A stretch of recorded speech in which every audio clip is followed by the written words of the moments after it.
Bienvenidos a Creer y Comprender. Contenido actual para la defensa de nuestra fe en la vida práctica cotidiana.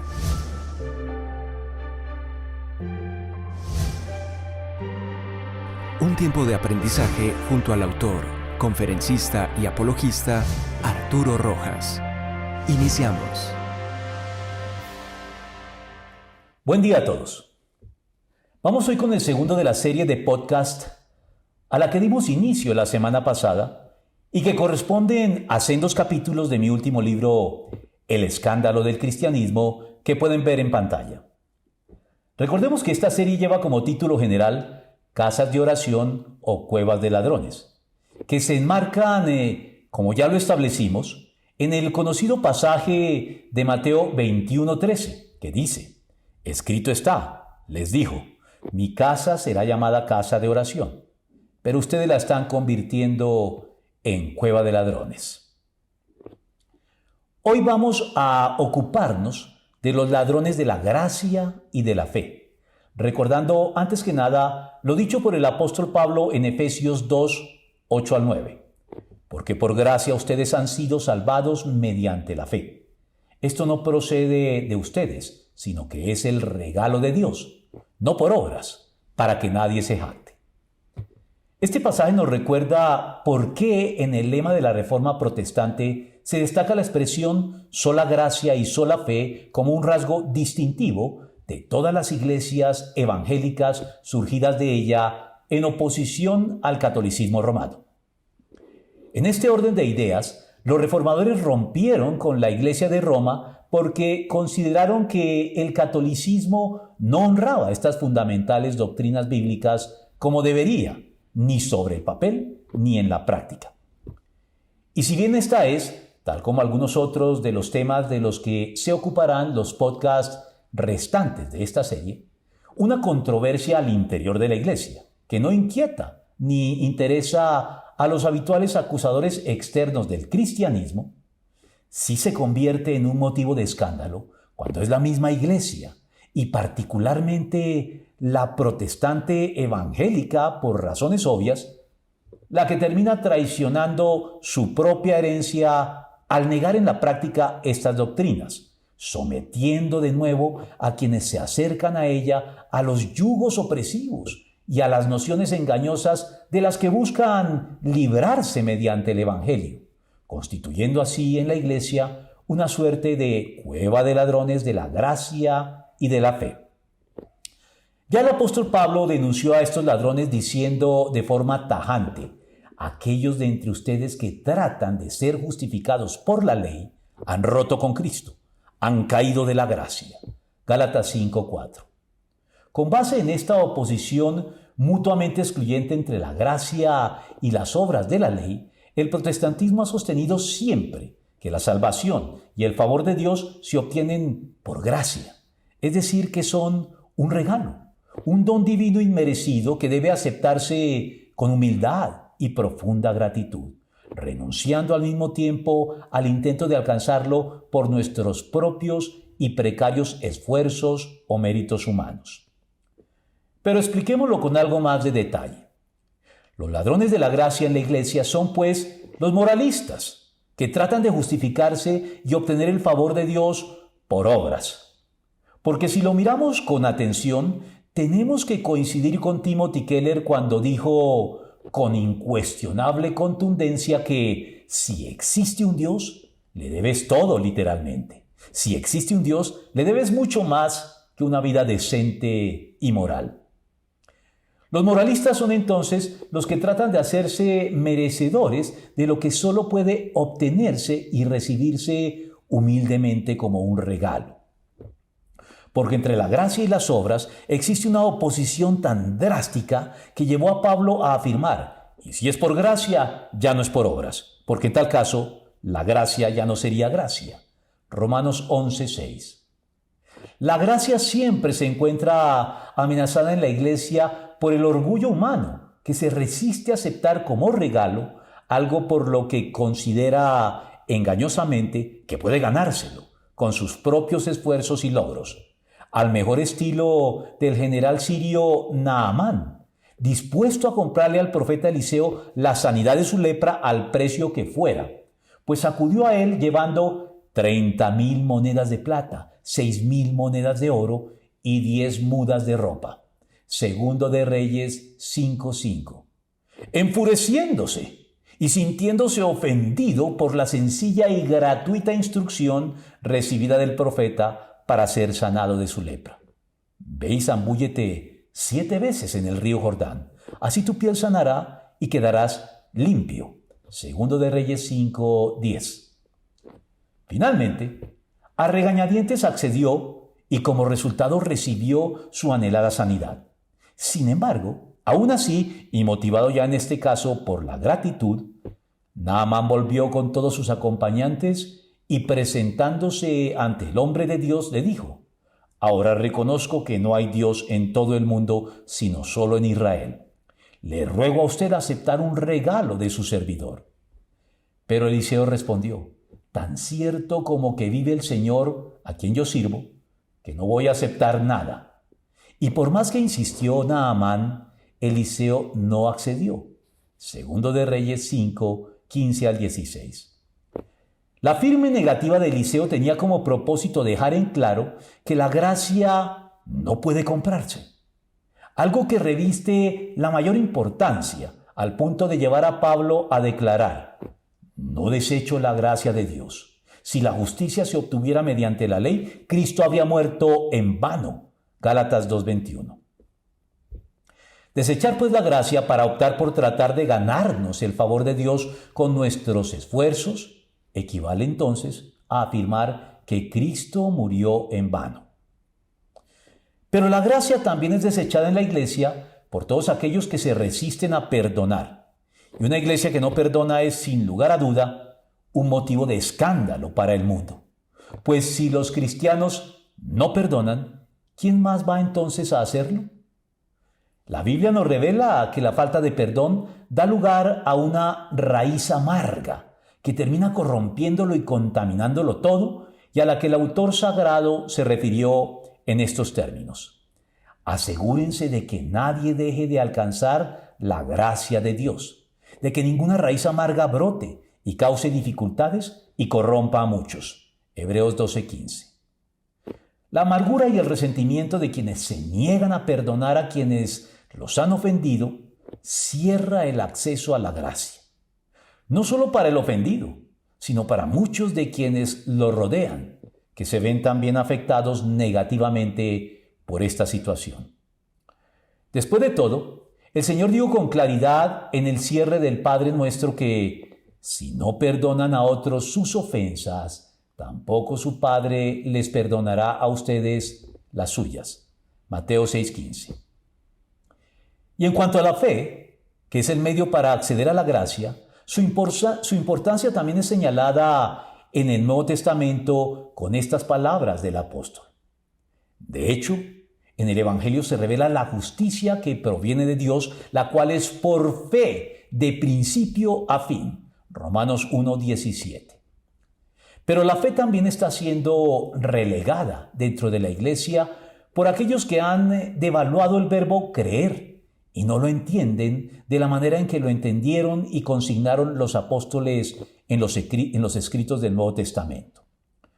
Los ladrones de la fe son, pues, en primer lugar, los que la entienden superficialmente y llegan a pensar que ésta consiste tan solo en suscribir un credo o una declaración doctrinal particular desde el punto de vista intelectual, y que eso es todo lo que hay que hacer para llegar a ser un creyente, sin necesidad de cultivar una relación personal de afectiva comunión y obediencia a Dios, o de mostrar una conducta que sea consecuente con lo que se cree. Este tipo de fe, por cierto, no impresiona a nadie, ni reviste ningún atractivo especial para quienes observan desde afuera, por lo que esta fe devaluada también puede convertirse en un argumento en contra del cristianismo, que no ve al respecto una diferencia significativa entre el estilo de vida de los creyentes y de los que no lo son. Este tipo de fe fue denunciada con incisiva mordacidad por Santiago en su epístola. Así: ¿tú crees que hay un solo Dios? Magnífico. También los demonios lo creen y tiemblan. Santiago 2:19.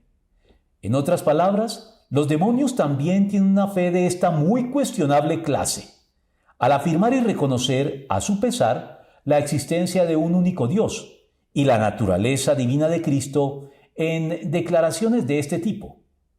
Además, los espíritus malignos al verlo se postraban ante él gritando: «Tú eres el Hijo de Dios». Marcos 3:11. Pero a pesar de esto, los demonios tiemblan, conscientes como son de su inminente y segura condenación. Santiago afirma entonces que si nuestra fe no es diferente a la de los demonios, no estamos en mejor posición que ellos. Y el hecho es que en la iglesia encontramos a muchos creyentes profesantes que dicen creer en Dios y estar de acuerdo con los aspectos doctrinales fundamentales del cristianismo, pero no han experimentado un transformador encuentro personal y definitivo con Cristo, por lo que la práctica de su fe no refleja tampoco la presencia de una cultivada relación de permanente y rendida confianza y obediencia a Él. Por eso es que hoy por hoy es más apropiado referirse a la fe legítima con otro verbo: confiar. Este expresa mejor la auténtica fe bíblica que el verbo creer. Confiar es creer verdaderamente. Existe una anécdota que ilustra esta situación. Se cuenta que en cierta ocasión un equilibrista tendió un cable de metal de un extremo a otro de las cataratas del Niágara para llevar a cabo allí su acto. Ante la atónita y cada vez más entusiasmada multitud que se agolpaba para observar y aclamar de manera creciente sus habilidades, procedió a cruzar con éxito en 3 ocasiones la distancia que separaba la orilla de la otra, caminando sucesivamente sobre el cable, a manos libres, con una carretilla vacía y por último cargando en ella el peso de una persona adulta.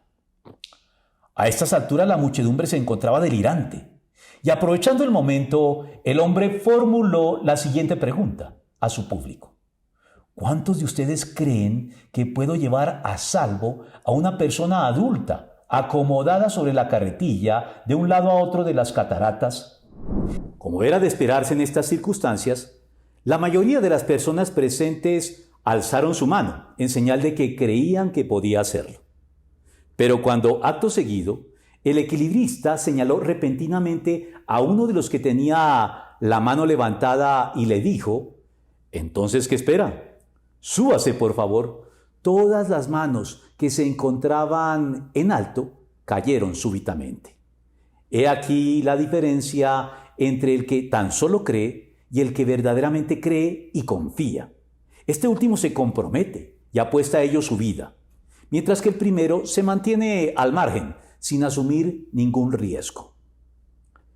En segundo lugar, quienes fundamentan la fe en el temor también terminan traicionándola y negándola, confirmando la acusación de los no creyentes que rechazan la fe y se niegan a profesarla y ejercerla por el papel dominante que muchos creyentes le asignan al temor a la hora de creer. El temor es un ladrón de la fe, y quienes son víctimas de él nunca marchan con decisión por el camino trazado por la fe confiada en Cristo, pues el temor los paraliza.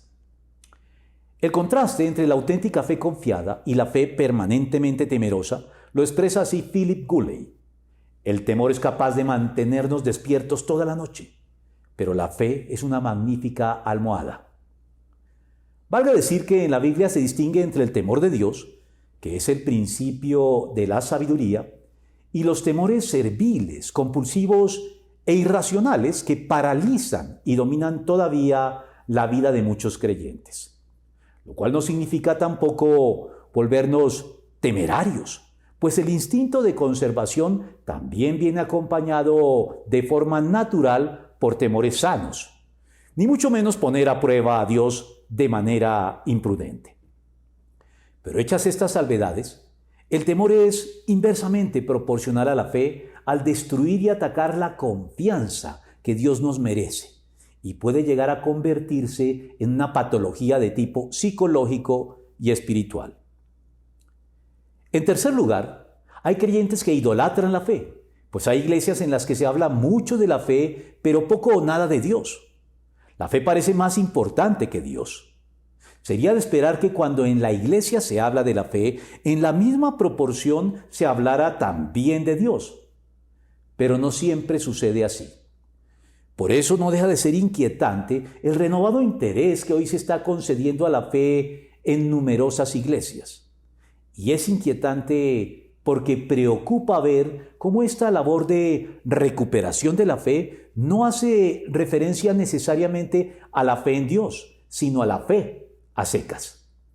Y si lo único que se requiere es fe, sin importar su objeto o su término, todos cumplen el requisito, pues al final todos los seres humanos manifiestan fe en algo o en alguien en algún sentido. Las iglesias y el cristianismo no tendrían entonces nada de singular y podrían eliminarse sin perjuicio para la fe, como lo da a entender el movimiento de autoayuda y autosuperación con su desbordada promoción de la autoestima y la fe en nosotros mismos. Un movimiento que viene infiltrando cada vez más a la iglesia de manera evidente. Esta exaltación de la autoestima y de la fe en nosotros mismos es muy peligrosa, pues se parece mucho a la promesa de ser como Dios que la serpiente le vendió a nuestros primeros padres en el jardín del Edén y que los condujo a la desobediencia y la caída en pecado con todas las nefastas consecuencias que esto ha tenido para la especie humana, para la naturaleza y para el universo entero. Es oportuno entonces puntualizar que la autoestima se define hoy como ese amor que profesamos hacia nuestro propio ser y que gira y converge en el yo y en sus más inmediatas y prioritarias necesidades e intereses. En la Iglesia es preferible el término amor propio, pues tiene además fundamento bíblico por el uso indebido que la psicología moderna y las diferentes variantes populares del ya mencionado movimiento de autoayuda ha venido haciendo de la autoestima, convirtiéndola en el santo grial de la vida humana y arrojando a las personas al individualismo egoísta y egocéntrico que busca triunfar a toda costa, levantando un altar a la autoestima y al yo, para postrarse luego en adoración delante de él, en perjuicio del lugar central que el Dios vivo y verdadero, revelado en Jesucristo, reclama con toda justicia en nuestras vidas. Por eso, si como cristianos hemos de devolverle a la fe el lugar que le corresponde, no podemos hacerlo simplemente estimulando una idolatría de la fe como la que caracteriza al ya mencionado y creciente movimiento de la fe que gana fuerza en la iglesia de la mano de los llamados motivadores, que vienen sustituyendo en el púlpito a los antiguos predicadores.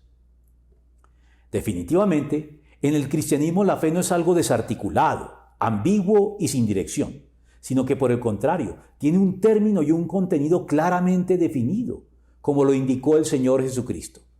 Tengan fe en Dios. Marcos 11:22. Debemos pues denunciar y combatir la promoción de una fe sin contenido específico que se viene haciendo en la actualidad en círculos cristianos, como si la fe fuera un molde que funciona por sí mismo independiente de lo que contenga. Una fe que puede prescindir de Dios impunemente, o peor aún, que hace de Dios nuestro sirviente, obligado a concedernos todas las cosas en las que creamos con la fuerza suficiente. Esta no es fe en Dios, sino fe en la fe. No sobra entonces especificar un poco el contenido exacto de la fe cristiana. Esta es la obra de Dios, que crean en aquel a quien Él envió, le respondió Jesús. Juan 6:29. Ampliada con mayor detalle en el cierre de este mismo evangelio por el apóstol Juan. Jesús hizo muchas otras señales milagrosas en presencia de sus discípulos, las cuales no están registradas en este libro, pero estas se han escrito para que ustedes crean que Jesús es el Cristo, el Hijo de Dios, y para que al creer en su nombre tengan vida. Juan 20, 30 al 31. Porque ante este panorama, la pregunta abierta que el Señor Jesucristo nos dirige adquiere toda su vigencia. Cuando venga el Hijo del Hombre, ¿encontrará fe en la tierra? Lucas 18, 8. Una pregunta que en lo que concierne a cada uno de nosotros deberíamos formularnos con la mayor seriedad y conocimiento de causa para poder responderla como Dios lo espera de nosotros. Y aquí concluyo el tema de hoy. La próxima semana será el turno para los ladrones de la justicia. Si te gustó, háznoslo saber. Suscríbete a nuestro canal si aún no lo has hecho. Y déjanos tus comentarios. Adicionalmente, si deseas apoyar nuestro ministerio, puedes hacer tu contribución voluntaria a la cuenta de ahorros de Bancolombia, cuyo número aparece en pantalla. Enviarnos el comprobante a nuestro correo institucional creerycomprender@gmail.com y te daremos acceso a todos nuestros contenidos exclusivos para donantes, artículos, estudios bíblicos y conferencias, todos ellos disponibles en audio en nuestra cuenta en la plataforma Patreon, incluyendo la reciente sección Pasajes difíciles de la Biblia, en la que venimos explicando los pasajes confusos, contradictorios, oscuros o desconcertantes de la Biblia que ustedes mismos vienen sugiriendo y proponiendo. Esta semana estaremos abordando un pasaje oscuro que hemos titulado Ganando amigos con las riquezas mundanas, con base en Lucas 16, del 8 al 9. Estaremos atentos a sus comentarios y sugerencias. Saludos a todos.